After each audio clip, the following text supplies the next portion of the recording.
María Caterina Rico Araujo y vamos a hablar sobre mecanismos de defensa e identificación con el agresor. Los mecanismos de defensa son procedimientos que mantienen el equilibrio psicológico de manera inconsciente para enfrentar la angustia o ansiedad social a expresión consciente. La mente humana puede ser un sistema interconectado de influencias contrapuestas que luchan entre sí. Los mecanismos de defensa son instancias que intentan mantener un control sobre los impulsos primarios. Los mecanismos de defensa son tácticas multifuncionales y adaptables que usa el ser humano para moderar sus emociones. Las personas suelen utilizar los mecanismos de defensa a lo largo de su vida. Dentro de los mecanismos de defensa tenemos identificación con el agresor. La identificación con el agresor es un proceso en el cual la víctima se identifica con el agresor para conocer las necesidades, las acciones y comportamientos y puedan ser anticipadas. También responder de una manera que evite o reduzca el comportamiento abusivo. Por ejemplo, en una situación doméstica, una pareja puede analizar el estado de ánimo, la expresión facial y el lenguaje corporal de un abusador para protegerse frente a un posible ataque. Este es un proceso psicológico de hipervigilancia y acomodación. Identificarse con un agresor es un mecanismo de defensa que involucra a la víctima de agresión o daño, convirtiéndose en lo que el agresor exige de ellos, y actuando como el agresor y empatizando con su abusador. Funciones. La persona se somete mentalmente al atacante. Ese sometimiento permite penetrar en la mente del agresor para así poder adivinar sus deseos y sus intenciones. De este modo, anticipar lo que el agresor va a hacer.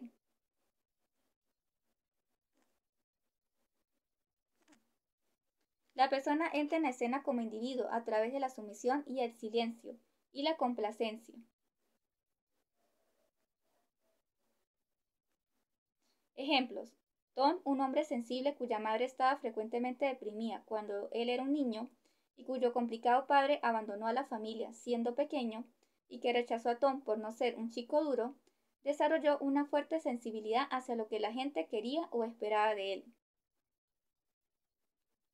Por lo tanto, la víctima se someterá automáticamente a la voluntad de su agresor, con una identificación guiada por la ansiedad y así se introyecta a la persona amenazante, y el miedo puede volverse adoración. Se observa en un fenómeno similar que ocurre con el llamado síndrome de Estocolmo, padecido por personas que han sufrido secuestros con peligro de muerte. Dentro de la historia, el origen de los mecanismos de defensa se remontan a Sigmund Freud, quien consideraba que se trataban de procesos mentales. Posteriormente, este concepto evolucionó de manera que Freud planteó que los mecanismos de defensa eran una función del yo. El mecanismo llamado identificación con el agresor fue descubierto por Sándor Ferenczi, médico y psicoterapeuta húngaro, fiel discípulo de Freud. En un artículo publicado en 1933 y titulado Confusión de lenguas, Ferenczi expone: cuando nos sentimos agobiados por una amenaza ineludible, nos identificamos con el agresor, con la esperanza de poder sobrevivir.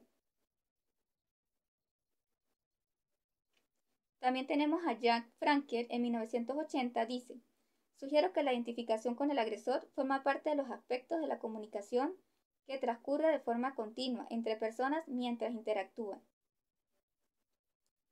Las personas más traumatizadas tendrán respuestas más persistentes de identificación con el agresor, independientemente de la situación. Y las personas menos traumatizadas tendrán una mayor variedad de respuestas ante una situación de dominación. Dentro de la clínica provoca en las víctimas un modo masoquista de relacionarse con la gente. El agresor pasa de ser una figura externa a ser introyectado por la víctima.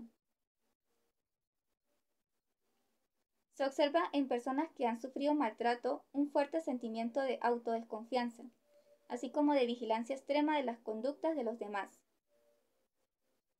Las víctimas de agresión suelen disociar la experiencia traumática, renuncian a su propio yo, a sus propias percepciones y emociones.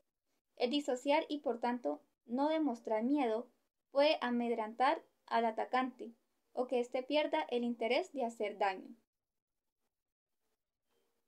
La identificación con el agresor puede producir también la formación de síntomas obsesivo-compulsivos.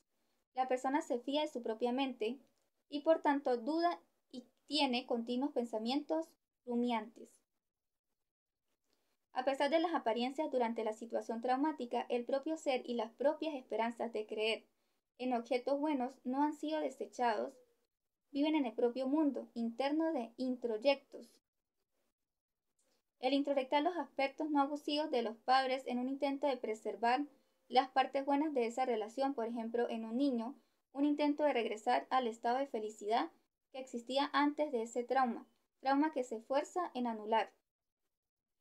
Pero no solo se introyectan los aspectos parenterales buenos, también los aspectos malos y abusivos. El introyectar al abusador nos permite la lucha contra él.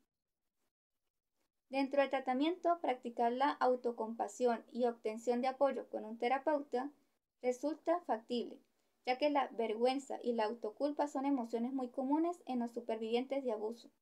Cuando alguien se ve obligado a soportar situaciones abusivas, se vuelve realmente desafiante mantener la autoestima. Comprende también el papel de la compulsión-repetición. Sigmund Freud describe que la compulsión-repetición es un mecanismo de defensa utilizado inconscientemente, como un intento de reescribir la historia. Cuando tenemos un trauma temprano en nuestra infancia, podemos atraer sin darnos cuenta situaciones similares de abuso para recrear de nuevo la situación, con la esperanza de tener un final diferente. El abuso nunca está justificado, independientemente de lo que se haya hecho o dicho. Muchas gracias.